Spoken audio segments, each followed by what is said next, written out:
What's happening, my night god people? Hope y'all are doing well. So, I remember a couple weeks ago when I did the video about the zombies, or the alleged response team member wearing a bug or a camera into a briefing for an up and coming zombie mission.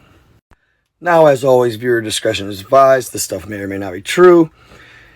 It is alleged that this closely follows a story or a about a female doctor who somehow gets intertwined with the world of the undead zombies.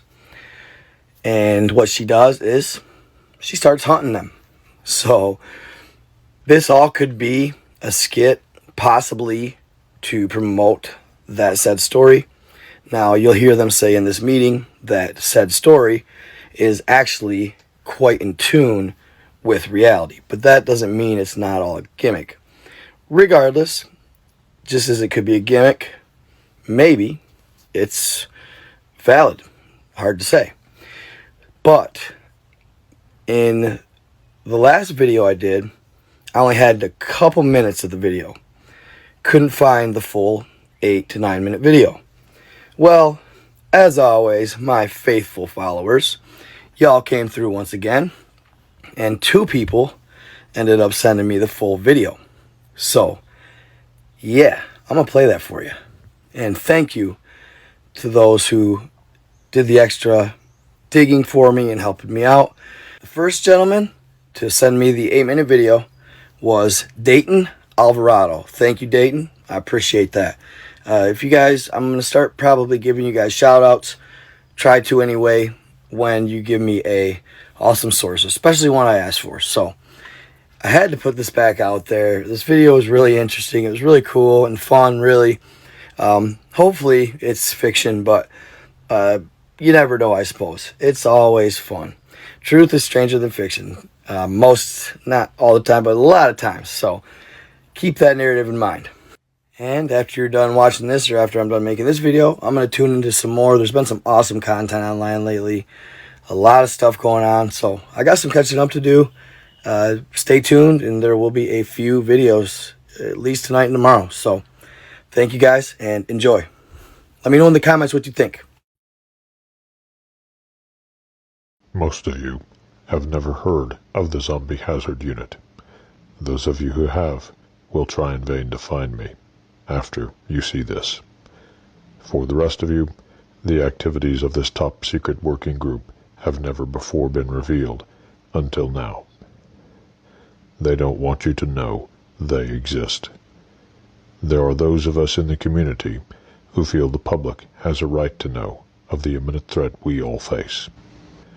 The following is a briefing covertly recorded of the Zombie Hazard Unit at work. We need to get this meeting started.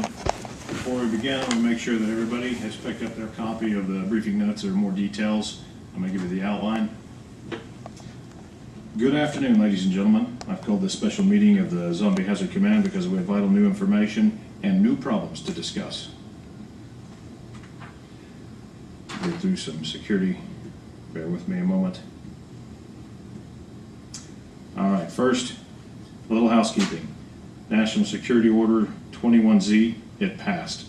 Our operational authority is supreme. Use it.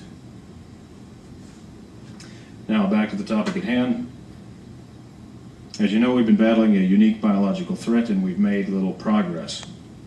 Lack of any live specimens. If a body's found at all, it's already permanently dead. Now, we finally have a live specimen. But before you get too excited, let me stress that it's only one. We need more. So why does this problem exist? Well, the reason for problem number 1 is problem number 2. We have an unknown assailant or assailants.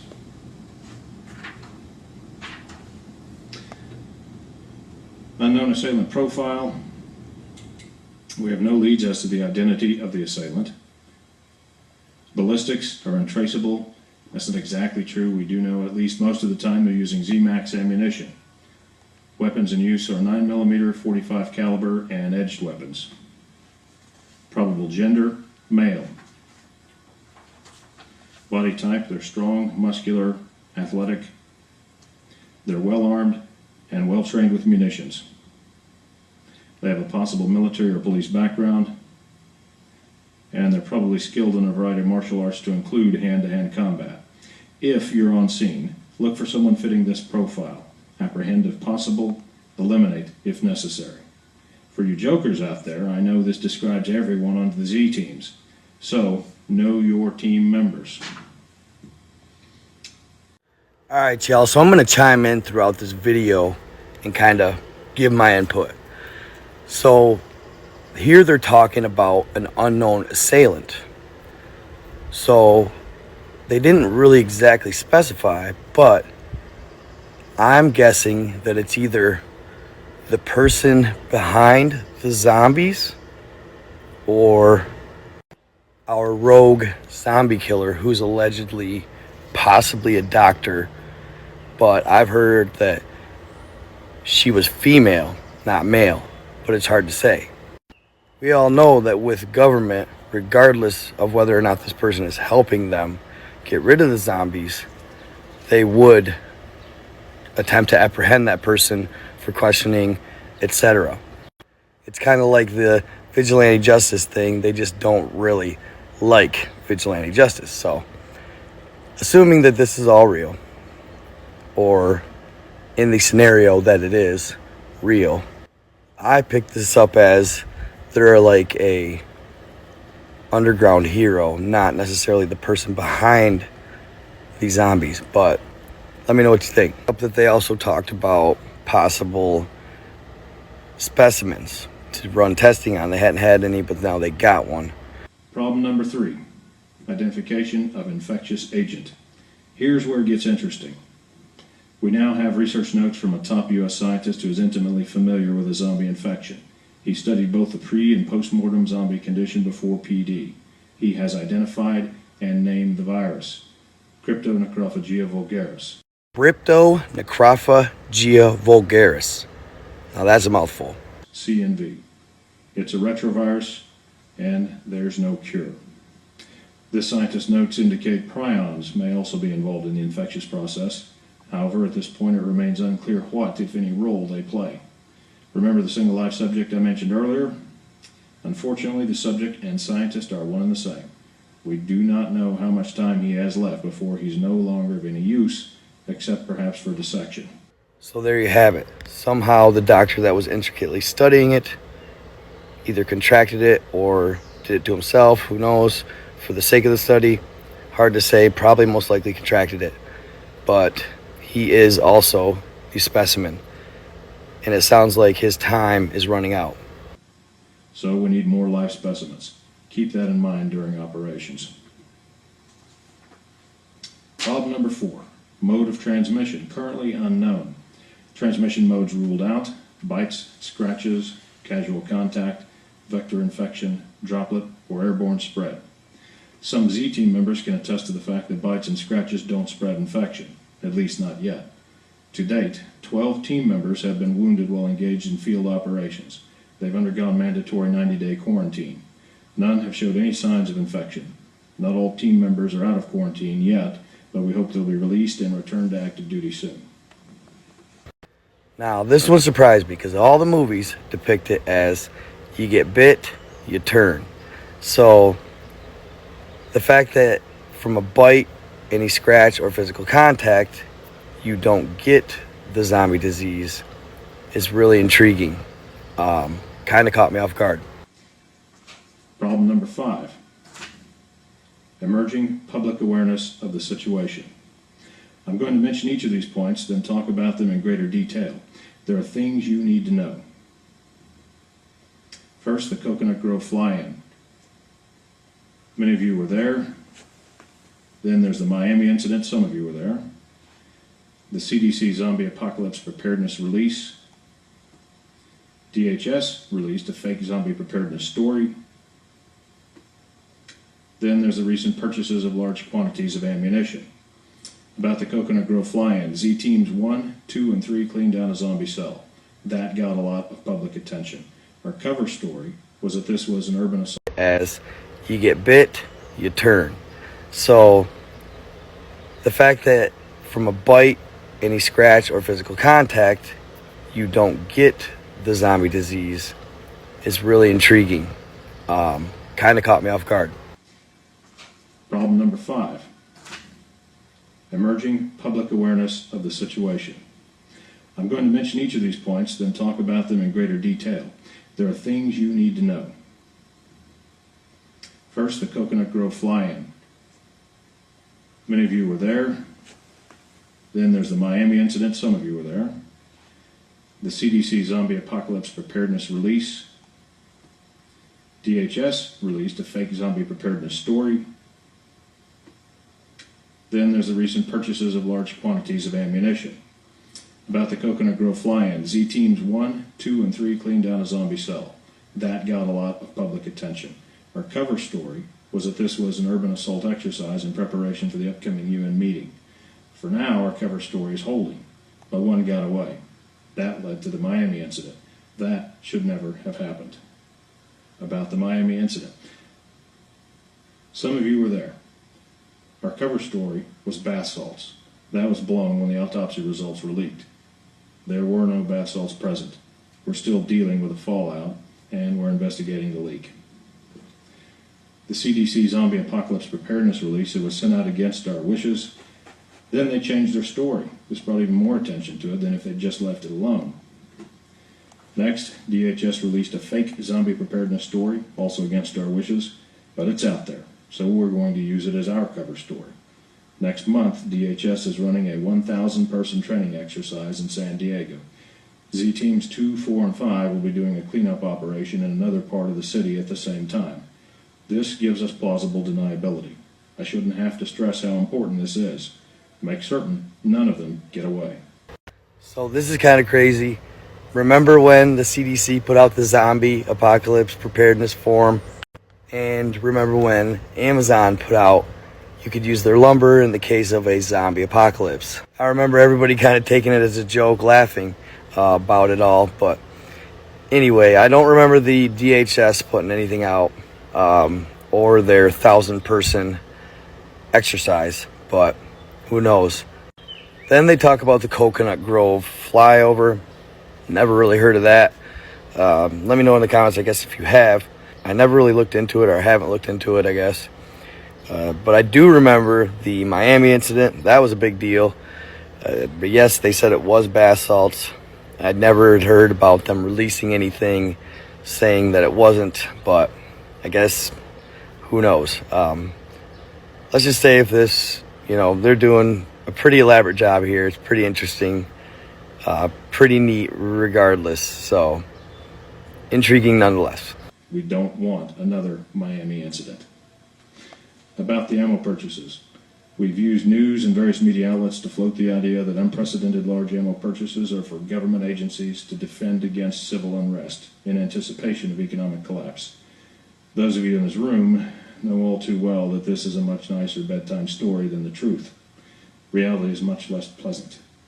Right now, the cover story is working.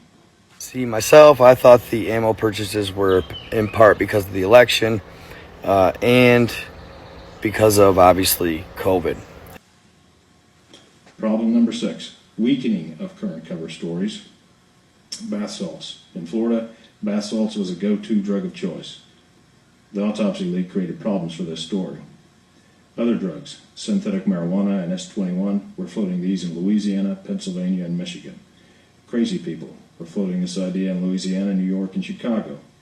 Animal attacks were floating that story in Georgia, Arkansas, and Oklahoma. We estimate 2 years of viability for these cover stories. Finally, problem number 7, public distribution of full disclosure of current operations. Some brainiac has lined up all the recent events and past history like beads on a string. We don't know where he's getting his information, but too much of the actual facts of our operation are woven into the story. It's not coincidence. He's getting his information somewhere. The story is Dr. Eve Zombie Killer. There you go. That's the story. Dr. Eve Zombie Killer. I haven't really looked into it or anything like that, but I imagine it's pretty cool. So I may look into it after this. But there you go. It supposedly has a doctor who's a rogue zombie killer. Really cool, really interesting theory, or theme, I guess you'd say. Definitely worth a look. Is presented as a fictional novel. LabyrinthOfArts.com is an independent website where the book can be found. For those of you who are wondering, we currently have no plans to shut down this website. We need to gather further intelligence, find out what their sources of information are, and plug whatever leaks we find. Right now, John Q. Public does not know what's happening. We'd like to keep it that way. If you have any questions, I'll address them in my office after the meeting. You now have the facts as we understand them. This briefing is adjourned. Thank you. Good afternoon, ladies and gentlemen. Good day.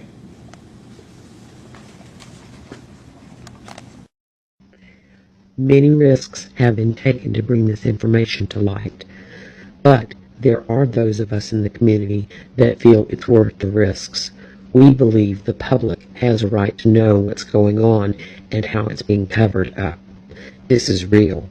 It's happening now, all around you. There you have it, guys. What do you think? Is this real, or was this all to just promote that book? It could be either or, I guess. Very interesting. Let me know what you guys think of it in the comments. Either way, it's an awesome story, good fun, and interesting to ponder over, because the zombie apocalypse thing is a narrative that people seem to vibe with, right? So, like I said, I hope you enjoyed. I love you guys, and check out my other video on the back rooms. If you need a little more background information on it, check out YouTube and just type in the back rooms. The videos are going wild. It'll give you a little more background, and then maybe you'll find that video a little more intriguing about how to survive the back rooms. It doesn't seem to be as popping on Facebook for some reason, but yeah, on YouTube, dude, it is. Alright, so I am Specialist Guy Walensky, Washington National Guard. This is Specialist Woman, Washington National Guard. And what are we doing here, Specialist Woman? Well, as you see, we have a couple lanes up here. We've had some zombie activity in these buildings in this little sealant, little country town.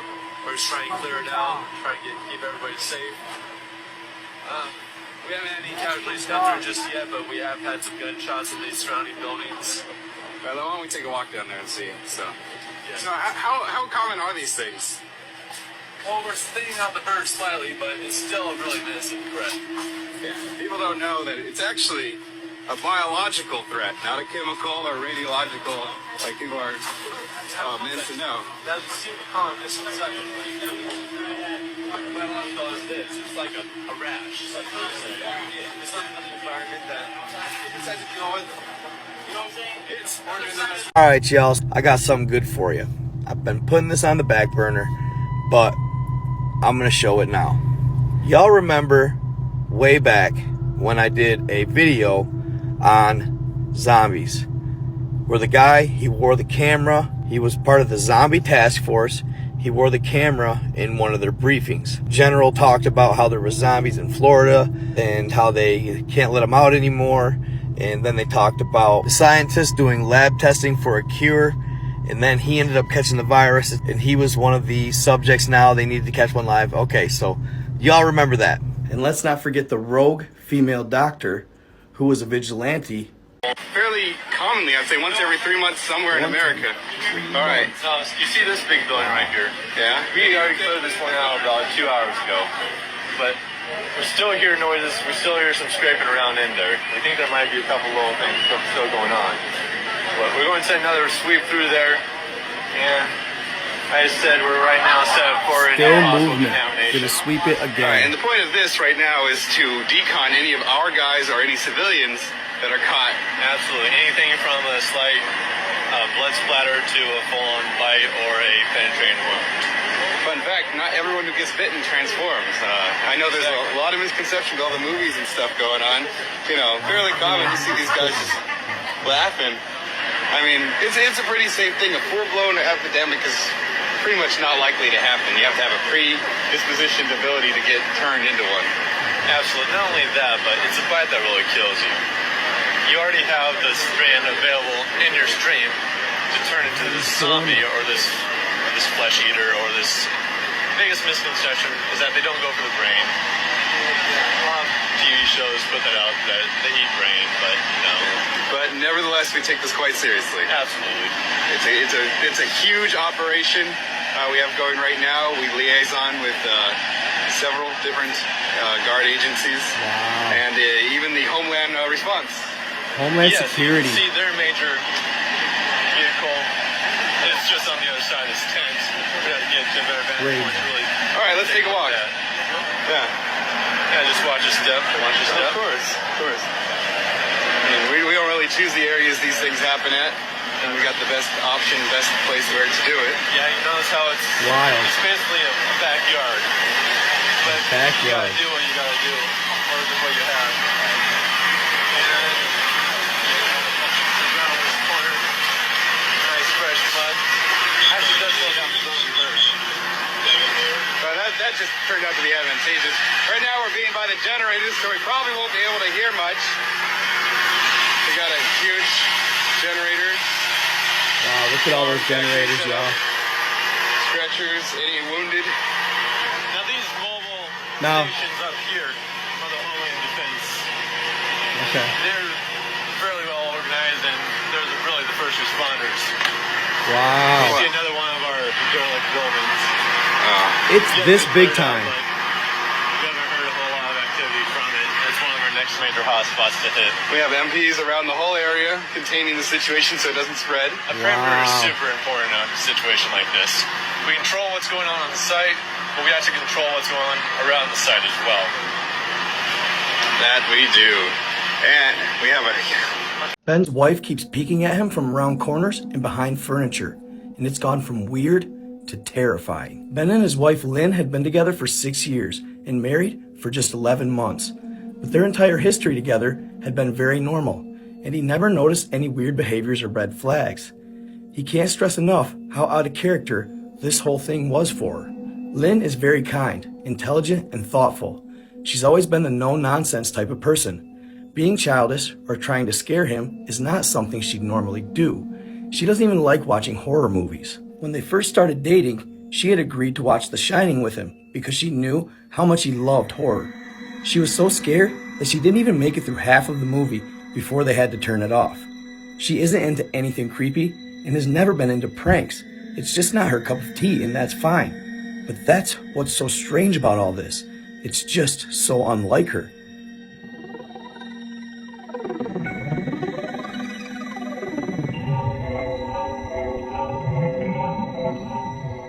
What's more is, as far as he knows, she never has had mental health issues, and as far as he was aware, it doesn't run in her family. He knows some people are able to hide their mental health problems, but in the 6 years they had been together, he would have seen it by now. 2 months ago, Ben was in the kitchen making himself some coffee before work.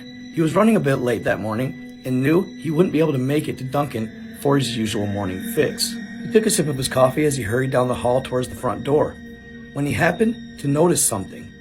Lynn was peeking at him from around the corner just ahead. He could only see her eyes and a strand of her long hair hanging against the wall. The rest of her body was concealed behind the corner. He nearly spilled his coffee when he saw her. He did burn the shit out of his lips. "Geez, Lynn," he said, wiping a few drops of coffee from his pants. "You scared the shit out of me." She immediately popped out of view like a little kid that had been caught. He heard her scurry off towards the living room, and by the time he got to the front door, she was out of sight. It was really weird and just totally out of character for her. But he also found it kind of funny that she was being more playful and a little less serious.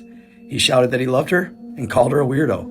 As he shut the door behind him, he could hear her laughing and giggling. Yes, her behavior was a bit odd, but it certainly wasn't something to call a priest over. He forgot about it by lunch, and by the time he got home, she was her normal self. He didn't bring it up, and neither did she. Life went on. The next incident happened about 3 days later. It was around 2 a.m. Ben had woken up to get a drink. He was standing at the kitchen island, jug of OJ in hand, when he felt a strong feeling that he was being watched. And for whatever reason, he looked down at the floor and saw his wife's smiling face staring back. She was peeking at him from the other side of the island, staring up at him with wide, unblinking eyes and grinning like the Cheshire cat. He screamed. At the sound of his scream, Lynn scuttled backwards, out of view, her hands and feet smacking the tile floor as she hurried out of the kitchen on all fours. Ben didn't run after her or even yell at her. He just stood there frozen in shock, wondering what had possessed her to do that. It took him a little longer than he'd like to admit to go back upstairs, but he eventually did. When he got to the bedroom, Lynn was lying on her side, asleep, or at least pretending to be. Ben stood there for a while, watching her breathe to be sure she was really asleep. He had the feeling she might jump out at him at any moment, but she didn't. He climbed into bed and she didn't even move. Her breathing was so soft and deep, he was starting to wonder if he dreamt the whole thing. The next morning, he waited for her to come down for coffee, and after handing her her mug and kissing her on the cheek, he decided to ask about it. "So, what was last night about?" he asked, keeping his tone light so he didn't offend her or embarrass her. She frowned over her cup of coffee, shaking her head like she had no clue what he was referring to. "You were peeking at me again, from over there," he said, pointing to the spot on the floor by the kitchen island. She followed his gaze, and when she looked back at him, she burst out laughing. She laughed so hard that he couldn't help but join her. "You creep the hell out of me sometimes, you know that?" he said. She giggled and set her cup of coffee on the counter and wrapped her arms around his neck. You creep me out all the time, so I guess we're even. They said their goodbyes and left for work. As he drove, he kept thinking about how creepy it had been seeing her grin at him from behind the island like that. The sounds her hand made on the floor as she crawled away. He told himself she was just trying to be silly, just trying to join him in his love of all things horror. It's not like he was afraid of his own wife, but something still didn't sit right with him. He started seeing her peeking at him more and more. Sometimes she'd be peeking out from behind the couch or the living room curtains. Once she even managed to get inside her grandmother's old trunk that sits at the foot of their bed. He may not have known she was there at all, had the trunk's old hinges not given her away. She'd had the lid propped up just enough so that only half of her face peeked through. She'd been grinning like an excited toddler. It was unnerving. He didn't even know what to say to her. All he could do was stare. When he finally found his voice, he asked her why on earth she was doing this. She didn't answer, but she had slowly closed the lid, shutting herself inside. He just walked away, feeling disturbed. He didn't understand why she was doing it, but it clearly made her happy. He just hoped she would tire of the game quickly. Lynn didn't peek at Ben for the next 2 weeks. He started to think she was done with her weird prank, and he was relieved. They were watching a show on Netflix one night, and he jokingly said that he hadn't seen her peeking at him lately, and that she must have given up on her spy game. She looked up at him with a small smile and said, "Maybe I've just gotten better at it." He didn't say anything, but he wondered whether or not she was joking. For the next few days, Ben couldn't stop thinking about what she'd said. Was she still peeking at him when he wasn't looking and he just didn't notice? And if so, what the hell was she getting out of all this? He started to feel paranoid, constantly checking whether she was watching from around the corner or behind a door. He was jumpy whenever he was home and she wasn't in full view of him. He felt stupid and a little crazy, but after a few weeks without another incident, he began to relax. He stopped checking behind furniture and walls and told himself it was just a bad memory. Then a few days ago, things got so much worse. Lynn left to go to a friend's, and Ben lounged on the couch and played a couple games on his laptop. Around 9 p.m., he hopped in the shower, and as he was washing the soap from his hair, he felt that awful feeling again, that he was being watched. Slowly, he opened his eyes and almost had a friggin' heart attack. Lynn was peeking from behind the shower curtain. Her head stretched into the shower, leaving just her body outside. Her long, dark hair hung against the curtain, the ends dripping with water. Her mouth hung open in a terrible grin, eyes wide and red, as if she hadn't blinked in quite a while. He screamed and jumped back against the wall. Lynn didn't move, nor did her smile waver an inch. Her makeup ran down her cheeks in 2 black streaks. She looked like Giddu and completely deranged. Ben was terrified. They stood like that for a few moments, neither of them saying a word. Finally, after what felt like forever, she slowly pulled her head back out of the shower, and he watched her blurry figure through the curtain as she moved backwards towards the bathroom door. A second later, the bathroom door slammed shut, hard enough to rattle the mirror.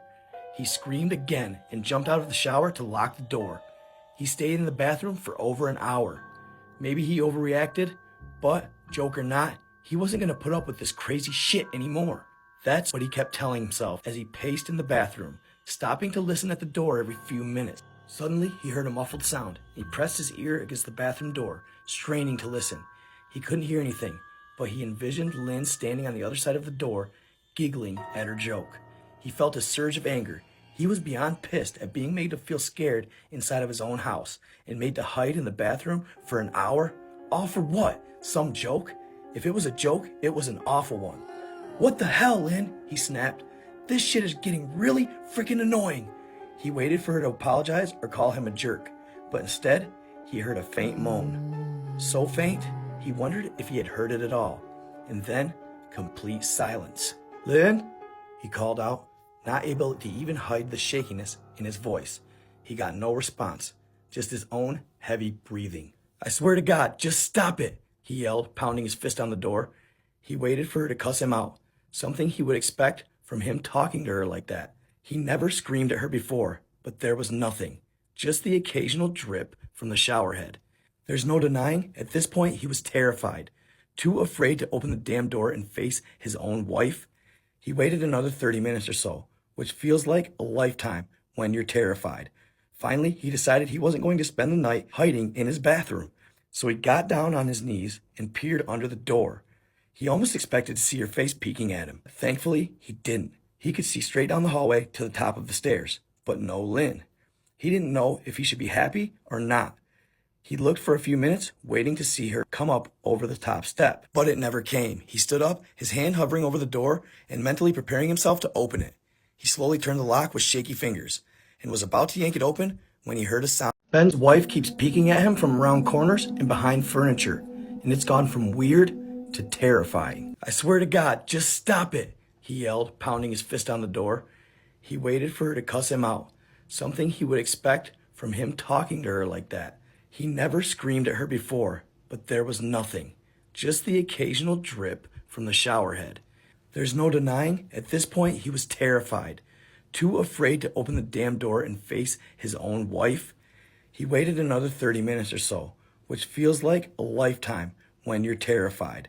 Finally, he decided he wasn't going to spend the night hiding in his bathroom, so he got down on his knees and peered under the door. He almost expected to see her face peeking at him. Thankfully, he didn't. He could see straight down the hallway to the top of the stairs, but no Lynn. He didn't know if he should be happy or not. He looked for a few minutes, waiting to see her come up over the top step, but it never came. He stood up, his hand hovering over the door and mentally preparing himself to open it. He slowly turned the lock with shaky fingers and was about to yank it open when he heard a sound that still makes him feel nauseous when he thinks about it. A moan, louder than before, but this time he was able to tell just where it was coming from. Ben turned his head to the bathroom closet door as if in slow motion and locked eyes with his wife, who was peeking out at him from the slight gap. Her eyes still wide as ever, and her mouth was hanging open in the most grotesque, gaping smile he'd ever seen. He didn't even scream. He was too scared for even that. Her hands were clasped to her chest, body trembling with sheer delight, as if she could barely contain her excitement. A short, raspy moan bubbled up from her throat, deep and raw, sending a shiver through his entire body. Somehow he found the ability to pull the bathroom door open, and he ran as fast as he could all the way down the steps, snagging his keys and phone from the table in the living room before running to his car. He could hear her shrill laughter behind him, but he didn't hear it getting closer. He didn't even bother shutting the door. He drove away from the house as fast as he legally could, shivering the entire time, either from fear or the cold, maybe a little bit of both. He hadn't grabbed a coat or even a pair of shoes. He was still in his boxers and his hair was still damp. He drove straight to his brother Chris's house about 40 minutes away, ignoring any and every call or text that he got. Ben didn't check his phone until he was safely parked in his brother's driveway. Lynn had called 4 times and sent a flurry of texts, all wondering where he had gone and why he had left like that. He threw his phone at the dash in a rage, furious at her nonchalant attitude. His brother and his wife were surprised to see him, especially dressed in just a pair of boxers, but they told him to stay as long as he needed. His brother Chris lent him some clothes and asked what happened. He told him Lynn and him had a fight, but didn't get into the details. He didn't want them thinking he was overreacting, leaving his wife over a prank, even if it was a strange one. I mean, hadn't he encouraged her for years to lighten up instead of being so serious all the time? He wanted her to relax and loosen up, but this was definitely not what he had in mind. He tried to sleep on their sofa, but his brain wouldn't let him sleep. Every time he closed his eyes, he saw Lynn's face staring at him from inside the closet. Knowing she'd been in there with him the entire time made his skin crawl. She'd never even left the bathroom at all. Instead, she slipped into the closet and slammed the door shut to fool him. The mere thought of going back home gave him anxiety. He tossed and turned, unable to sleep. His brother ended up giving him a sleeping pill, so he was able to get a little rest. His sleep was filled with terrible dreams, all of Lynn's smiling face. He woke up just as the sun started to rise. His body sore and ached from the sofa, and he felt drained. Ben knew he'd have to call Lynn at some point, but he didn't know what to say to her. He wouldn't be going home unless she gave him her word she'd never do any more creepy shit. He just wanted his wife back. Her normal, serious self never looked so good to him. He was contemplating calling and telling her that when that familiar feeling came over him. He was being watched. He was staring at the ceiling, his heart in his throat. He didn't want to look away, but the longer he ignored the feeling, the worse it got. His eyes drifted away from the ceiling, almost on their own. Her face was pressed up against the window beside the couch, staring down at him with that same gaping smile. Drool dribbled down her lips, leaving 2 long streaks down the glass. He didn't know how long she'd been there, but something told him she'd been there quite a while, possibly all night. He didn't bother screaming. Though he was afraid, anger trumped any fear he felt at that moment. He jumped up from the couch and pounded his palm against the glass. "Lynn, are you crazy? What the hell is wrong with you? Just go home," he shouted. "Now!" She didn't move, and her ghastly expression never changed. If anything, her smile only grew, as if she had never been more elated. He could hear Chris and his wife moving around upstairs. As if Lynn could hear them from her place outside, her head twitched slightly in their direction, and she began to close her mouth slowly. Chris called his name from upstairs, obviously concerned. He turned to see him and his wife Rebecca hurrying down the steps. When he turned back to the window, Lynn was gone. The only sign she'd been there at all was the 2 streaks of drool still dripping down the glass.